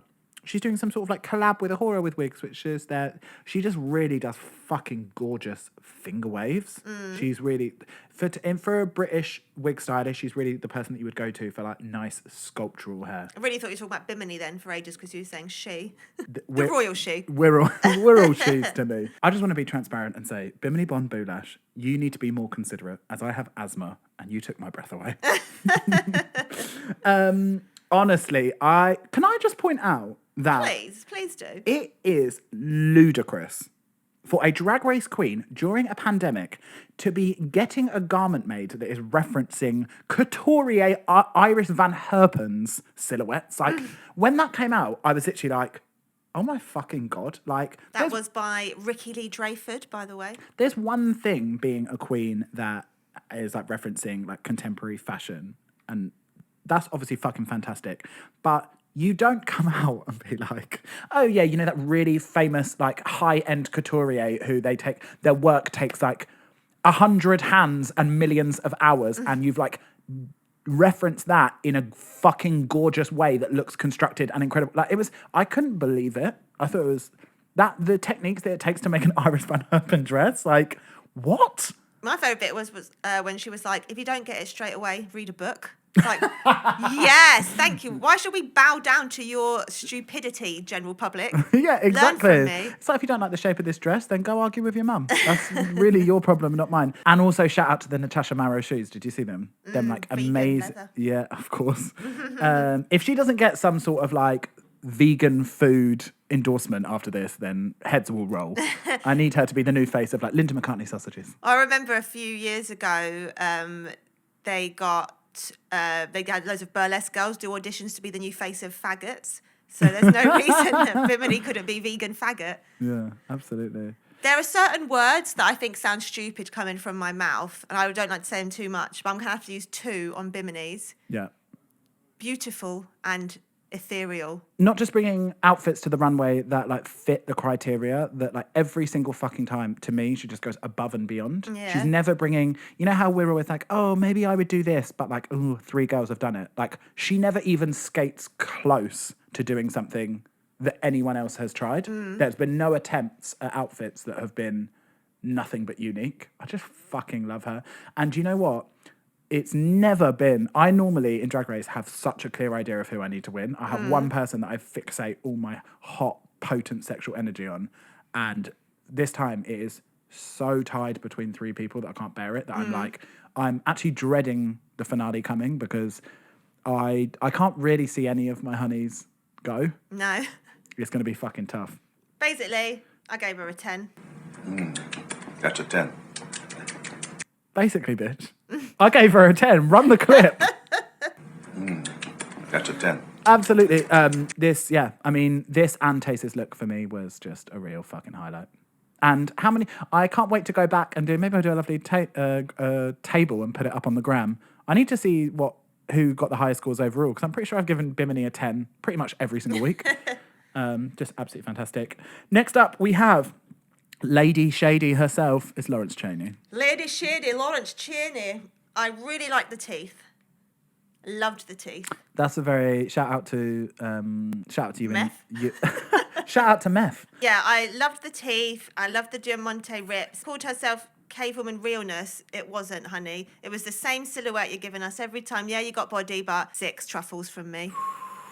I'm going to start with the nice. I said body looked right as always. Constructing a body out of... But we know she can do that. She's wearing the same pads every week, Barney. It's not rocket science. I know. I just thought it deserved a shout out. I thought her body looked right. I was trying to find something positive. Because for the first time, I just was like, I'm actually not that impressed. And I normally am very consecutively impressed with Lawrence. We always say, like, the construction is right. The hair looks good. I am just worried we've hit a bit of a wall in terms of, you know, at one point they said to Bianca, like if you come out here in another fucking boat neck dress that's just like frilled and form fitting, we're going to have to let you go. Like, we know you can do it. You can't just do the same thing good over and over. And I just wonder that a bit with Lawrence, that she has a very, very singular idea of like what her drag looks like in terms of like, it's always going to be gowns. It's always going to have similar construction that, yes, she does it well, but do we need to see it again? And I just, when she came out, I was a bit like... Absolutely nothing. I thought it was a camp old bar look. I could have seen her doing a B-52s number in that at the bar, but... That's what Sister was giving me. B-52s? Yeah. She was giving me B-11. Yeah, and I thought also as well, one thing that I really don't like with queens, I love old drag, but I don't like when drag makes them look old. And I thought she looked very, very old. She was giving me sort of like geriatric drag. That's a good name, Geriatric. Jerry Hattrick. Yeah. Yeah. Presenting to the stage, Miss Jerry Hattrick. Yeah, and I gave it a 5. 5 truffles. Because, remember, she does do her own hair, and I think that's quite consecutively good. And next up, we have the baby herself, it's Ellie Diamond, who also hair every single week and outfits constructed by her. I loved the hair. I saw it hanging around in the You studio. loved the hair? Because she's a taller queen. I love that she always goes big with the hair. She's you, Luki, presenting to the stage. You are very from that school, aren't you? It's like, I need my hair to completely engulf my body. I need it to be what's the point? 9 times the size of my body. And may I point out that Luki is also 4'8" and a sample size. Her makeup was absolutely stunning. Yeah, that's really what I wrote. Either the brows were too high or the wig was too low. There's about 4 centimetres between them. When it cut to her at one point, I was like, Or maybe that was a nod to a brow. A big brow, maybe. But... No, because that's like heavy brow. That's like thick Neanderthal brow. It's just like, she just had no forehead whatsoever. Oh, you're saying there was too little? Yeah, the brows were too high or the wig was too low. Sure. Something was going on there. One thing I really don't like is when people create a whole conceptual look, regardless of like what quality you thought it was, and then just chuck a thigh-high PVC boot on it. What? Such a strange, like that was 50% of her body basically. Yeah. And like the thigh, like put some fur trim on it, throw a couple of bones around it, something. It was just like that really took me out of the fantasy, and it made me not like the outfit. I suppose, that then it turns into more like a Halloween outfit. Hate to say it, I gave Ellie 5. I gave her a 6 truffles. Okay. Let's talk the real teas. The wigs. I need to hear your zinger. I need to hear your minger. My zinger was our wig, but with honourable mention to Florencia's beehive. Yeah. And I'm really, one thing we didn't talk about earlier when this came on, I really need to know about the construction of that. Do we think it's caged? Yeah, it is. I remember seeing her making it. And what's really interesting is She learnt from the Annie Hard. Is that her name? Yeah, Annie Hard. What's really interesting is that the hair is wrapped around it horizontally. Yeah, it looks like it's not trying to be a normal beehive. It's like its own weird Yeah, thing. it's more like a hair art construction. Yeah, heart. And I love that it's, I really agree. My zinger was Sister Sisters, but also that Dan Chapman Bimini's one. Fucking weird. And just loved its sort of like braided, plaited concept. Thought that was fucking great. And your minger? Tia's weird fucking crimp. Yeah. I just thought it was such a strange choice for. I'm sorry if a stylist did that. We're not cussing out your work. I just thought it was a really strange choice. You were supposed to be a pterodactyl, so it's like that for me. I would have gone like slicked back or pony or something, just something different, or maybe like something that was something hard, not soft. Yeah. Just that it was a complete disconnect for me, and I also just really didn't like the colours. No, who puts rainbow with grey? Oh, maybe it's like a rainbow coming through the grey clouds. It's a concept. She's a pterodactyl flying through the sky. You really fucking sold that to me, if I'm honest. I was like, oh, clouds, rainbow.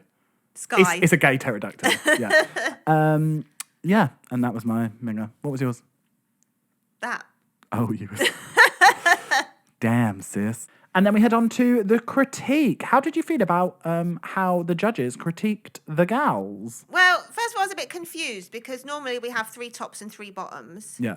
But there was only 5 there. So I was... I was very confused as to whether Ahura was a top or a bottom. And I think she thought she was a bottom. I think everyone thought she was a bottom and maybe she was meant to be. But I don't think there's any way she should have been. Oh, no, in the 100%. bottom. My first thing that I put was that I just thought they went so hard on Ahura. I was like a bit baffled by it. I was like, she was fucking fantastic. And I thought she did great in the Snatch Game. But I suppose it's getting to that point in the competition where, like, if you're not in the very top, then you have to be a bottom. But then why wasn't she safe? I've got 2 gripes with Jessie Ware, and I'm going to tell you my first one. When she Go. was like, oh, you didn't really take it far enough. But then I thought, did I want you to take it that far? It's like, what do you want then, Jessie? Like, that is the most wank critique ever. It's like, first of all, what would be taking it too far in the Snatch Game? You say you've watched all seasons. Did you see Detox coming to the front and pretending to piss? Did you see Fifi O'Hara, give a twirl, give a twirl, give a twirl? Like, I really hate it, Cassie. did you see the romper room fuckery that has gone on so many times in Snatch Game? Like, I don't understand what you think going too hard would be, but it definitely wasn't the fantastic comedic experience that was Louis I guess Spence. maybe she thought the lisp, but, like, get over it. Did you think that maybe it would be too disrespectful to Dame Louis Spence? I don't think so. So I didn't like that, and I feel like maybe I'm just a bit too hot because they were coming for Ahura. I liked it when Alan Carr said that Taste looked like Diana Ross has gone mental in a Safari Park gift shop, because I thought the Diana Ross bit is us. Yeah, and the safari. And I thought we're definitely going to have to put that on the IG, aren't we? When Alan Carr was like, oh, I really like it when Snatch Game becomes surreal, I thought... Is that because it's a black person playing a white person? I just thought it wasn't really surreal at all. I thought actually she was kind of giving realism, no? Yeah. And I thought actually for Snatch Game, like it's really got surreal. Like sometimes it's really fucking weird, but this wasn't one of them. And I thought that was a bit of a weird thing to say. RuPaul reading her about the pads. She just knows that in 20 years' time, it's going to be Taste's Drag Race. Yeah. She's like, I've got to bash this bitch down while I can, because she is really coming for the crown for the beauty. Honestly. With the nerve, audacity, gumption, and the gall. And her whole body could be hip pads. I don't even care. No, 100%. I don't care if she's wearing the hip pads glued outside of her tights. Yeah. Like, honestly, try it. And I just thought that, how are you going to try and read Taste saying that her hip pads are showing? She's fucking 16 pounds soaking wet. Like, there is nothing to cling to. Her hip pads are always going to be showing. Like, you can see every single muscle in her body. Like, I don't know where you think she was going to hide it. I found it really hard to watch how overtime Lawrence was working. That's what I to put try as and well. win back favour. I think she just knew that she was like, I've done fucked up. And also in contrast as well to how the ease that Taste took it with. Like, Taste was just like sort of, when RuPaul herself was like, your hip pads are showing. She was like, oh yeah, I sort of saw that. She's like, not. And then it cut straight to Lawrence, and Lawrence was like, hello, talk. Like, it's like, oh, you're panicking, babe. I don't want that for you. Also, as well, another person who, this is real stardom to me, Bimini, so at ease on that runway. She doesn't mind correcting Alan Carr. There, it's not amoeba, it's bacteria, and he didn't take that bad. It's like two famous people talking to each other. Icons supporting icons. Yeah. And I really like that. Lawrence, when he started crying, I hate it. And this is what I fucking hate about this, like, insistence on, like, really dredging up all these awful memories for them for TV, is I feel like it desensitizes us to just how awful the things are that they're talking about. Like, they are literally talking about, like, the queer pain that they have gone through, but because it's just like rolled out in every single episode, and then memes are made about it saying, I don't want to see any more fucking crying. Like, it's like we are really just invalidating. Thanks a lot, you idiot. Really just invalidating and just skipping over just like all these like really terrible life experiences that they've gone through and how difficult it is for them as public-facing figures that are so new to being scrutinised by the world. I don't want to see that. Tia, on that runway, it must be difficult. She's just, every single week, she's like, I really desperately want to give you more. But, and what's difficult is that you can see that she thinks she's giving more. And it's like, she thinks she's got an expectation that she's elevated it and brought more to the runway. And then she goes in front of them and they're like, it's just not, it's just not of a level that we want. So that was... But really, that's... Whose fault is that? Is that not the casting people that have like looked over everyone's stuff and chosen her despite her not having the same wardrobe as other people? The thing is that's difficult is like what you bring to the runway is visual. So it's very easy for people, everyone wears clothes. It's very easy for people to critique how high-end your looks are. Like, do you know what I mean? Like, you can look at it and be like, I don't think that's as good as... And also, because they come one after the other, you can be like, that wasn't as good as the one before or the one after, whatever. But, like, what Tia brings to the competition is good TV. She's funny. She gives good talking head. And, like, so... Which you just take for granted because you're watching a TV show and enjoying it. So it's like, clearly the casting directors would have been like, she might not kill on the runway or even in the challenges, but she will be fucking good TV. Sidebar, thinking of fucking good TV, I'm so obsessed with Married at First Sight Australia season 6. If I'm not got UK Hun in my head, all I want to do is watch that. But shut up. Watch it after you listen to the pod. Yeah, absolutely. Oh, whilst. And then we head on to Untucked.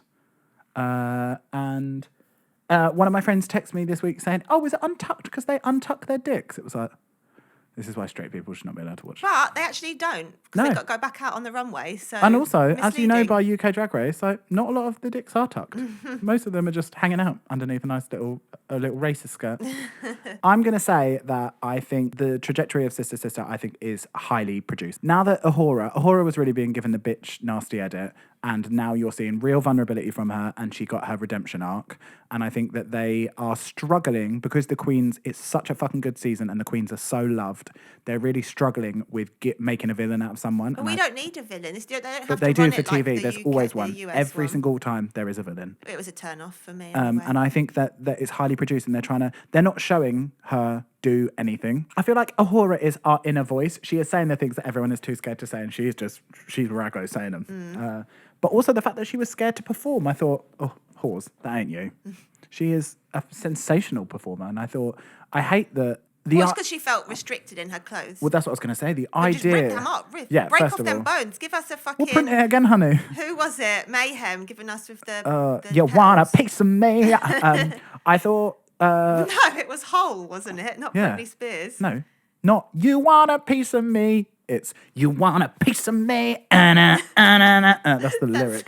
Still sounds like Britney, but anyway. It must be really fucking awful to be scared that you're like, I think, like, I can fucking perform, I can kill a performance, but it might be this costume that is going to pull me back. That must be such a shit feeling. Like, literally do it in your undergarments then. Yeah, 100%. And also, the queens in All Stars are allowed to change. Yeah, they change they're all the All-Stars, time. honey. They've earned their diva-ship. I didn't like that they felt, because Lawrence is a front runner, that she's just not allowed to be upset. Everyone was like really like sort of like attacking her for being very vulnerable and open about. They were sort of like attacking the fact that she was like upset about doing badly, and it's like just because she's done well, like she sees herself as a comedy queen, and she thought this was going to be something that she would excel in, and arguably she was one of the worst, and so she's just upset. They wouldn't hold space for her to just like. It's not like she's like sitting around like crying, like trying to take up all the air in the room, being like, oh my God, this is the worst. She just literally had a moment. They were like, are you okay? And she was like, no, like I'm like really disappointed with myself. And they were like, wow, she's disappointed with herself. Yeah, I thought, don't ask sympathy from me. You won't show me any love when you were in the top. True. When it goes back to the judges for their sort of final delibs, I thought it was such great comments to get for Bimini. Alan Carr said that her performance was a masterclass, which is fucking wild.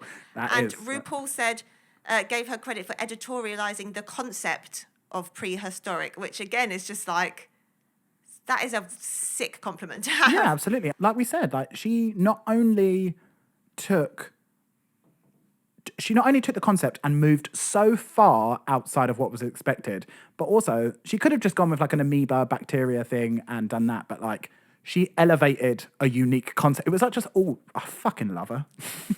Everything about it to me was exquisite. I'd give, in fact, she'd be my first 11 out of 10. So probably not a surprise that she is the winner of this week. As fucking deserved. So then heading into the lip sync, we in our bottom two this week are Tia Kofi and Lawrence Chaney. Do you agree? I do agree. I'm just happy with those two lip syncing as the worst two. Absolutely agree. And to Kathy Dennis, Touch Me, another banger. I loved how all the judges were singing along this time. And also Ahura, absolutely loved the song, but I not for a lip sync. I thought these mid-tempo songs are very, very difficult.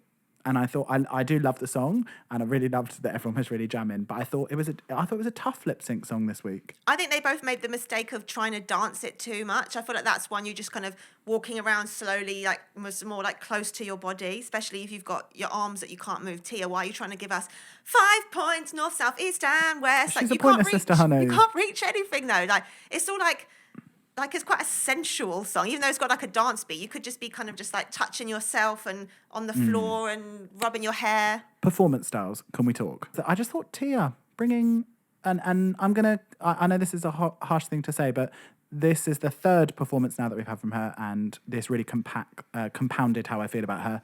She lip sync, bringing me nothing. Yeah. Sure, once upon a time she threw herself on the floor. She smashed her knees up for the drama. But I just thought, really, actually, she's not a lip syncer. No, and remember coming in, she was like, I'm a performer, I'm a singer, I'm a dancer. I guess that's that Clapham life. I didn't really get the what personality or character Lawrence was trying to convey. It was just very chin heavy, unless he was trying to be like Claire from Steps or something. Giving you the Claire grimace. Like, yeah, just like the whole like, the personality he gave himself in the lip sync didn't match the song. It didn't match his character. It was just very weird. And just I think that was the Lawrence Chaney manic character. I think we haven't seen a Lawrence Chaney performance, and I think that's what she gives you. She gives you sort of like... I really don't like it, Kath.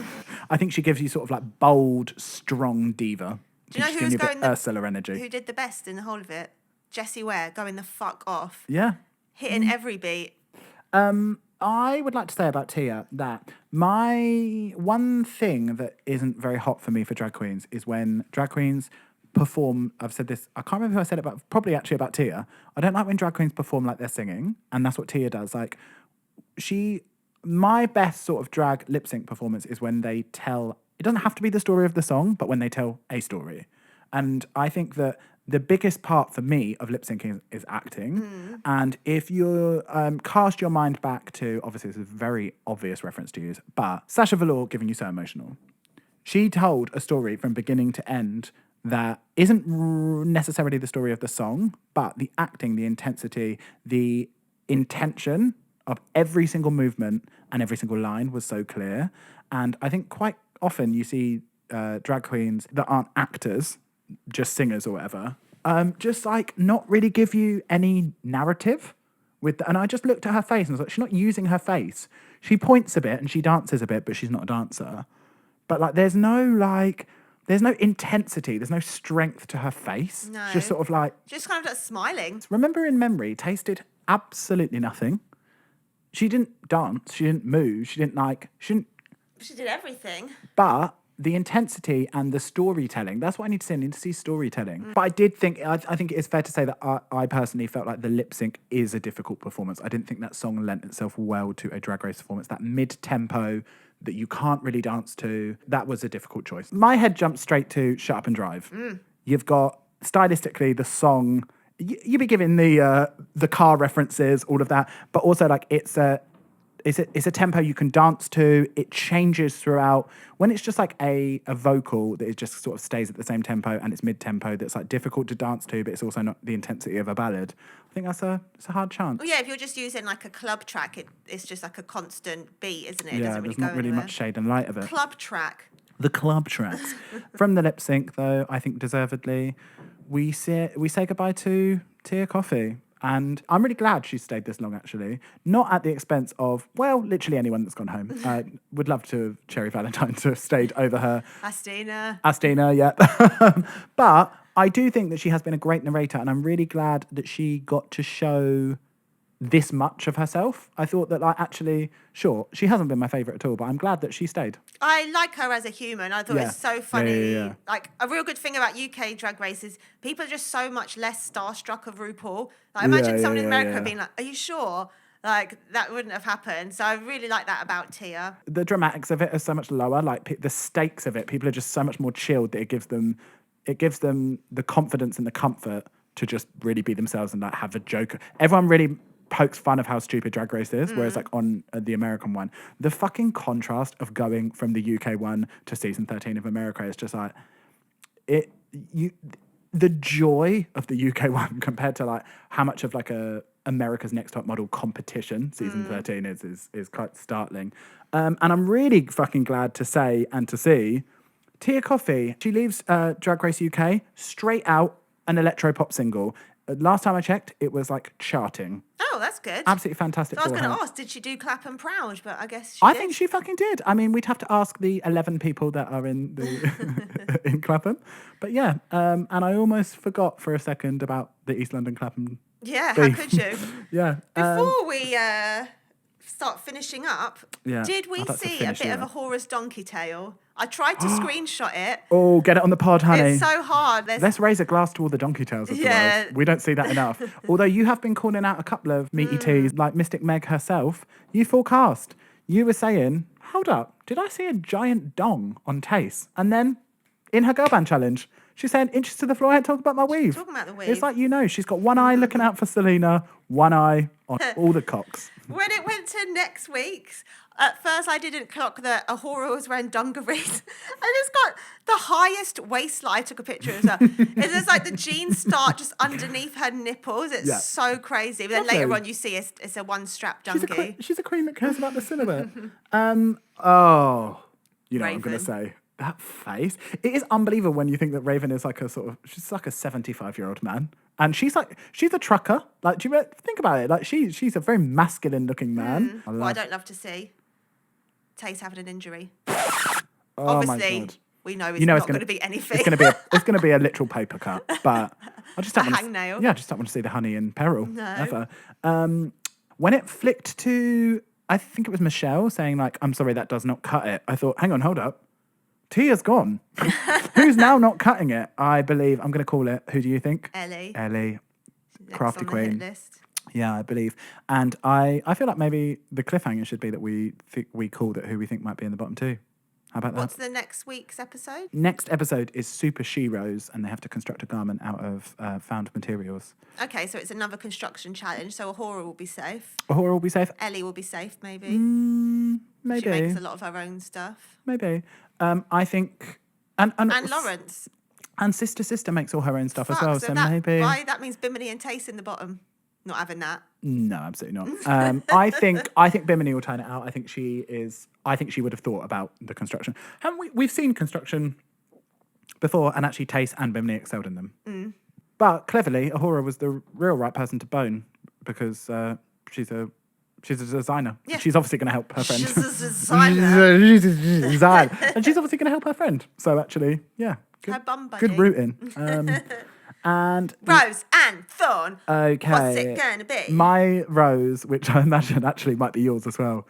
My rose was Katie Price. I thought it was fucking brilliant. Every so often, I couldn't pick out one, even though I did think that Vivian, I thought hers was good last season.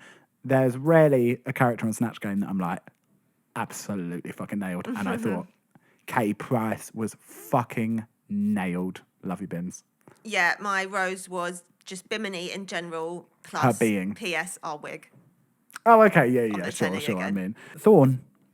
Well, I don't know about this now because now you've made me feel that I'm just a sucker being led by the producers. But I was going to say Sister's Baditude. Which is funny because my Thorn is, for the first time this season, I got the feeling this episode of a real sense of production, which I don't like because that's an American thing. I feel like our Drag Race is driven by the girls and not by the production. That's such an American thing. And I thought for the first time with the sort of taste being like, oh, Ellie, please tell us about your trauma, and then just everyone crying, and also the construction of this villain arc for Sister Sister, I thought, do you know what? I'm actually seeing for the first time real heavy production, and I don't like it, Kath. I don't like it, Kath. So yeah, that was my Thorn. So let's head on to Season 3 Dreamcast.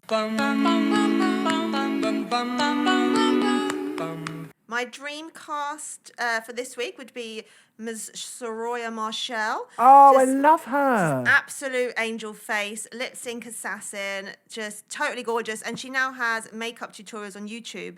So if you follow that and you can even get 2% of the beauty that she's giving, sure, then like you're onto a winner. I don't know whether she's relatively new, but I remember seeing her for the first time and being like, excuse me, who the hell is Lots this? of like nice sort of like 80s looks. Yeah.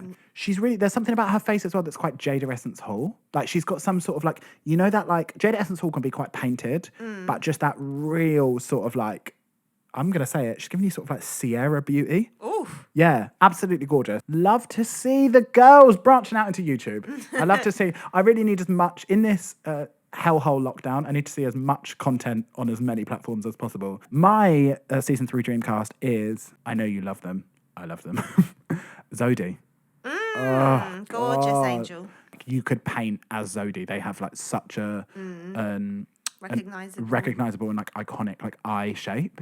But one thing I love about them is like I would guess that their background is in art, because they're so intricate and they're so well painted. And I love to see that they're doing a completely different take on drag, and also some fucking great wigs. You know them gorgeous like give head wigs, the sort of like ponytails ones. You know them. I think I've seen them in some of the gorgeous, and I feel like as well that I've seen them modelling for a wig company as well.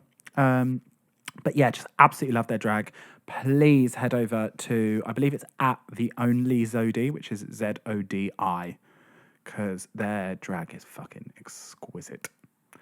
It's the truth, Ruth. Deal with it. And so that is the wrap up of episode 6. Wow, that is the wrapping up of our 6th podcast. How about that? Crazy. I know. Time flies when you're having fun. So, as another exciting Snatch Game comes to an end, so does this episode of Cliffhangers. Oh, what a treat it's been. It's been a pleasure as always, Barney. Thank you. And hopefully we'll see you soon, gals and guys and gays and days. See you on the flip side. Bye.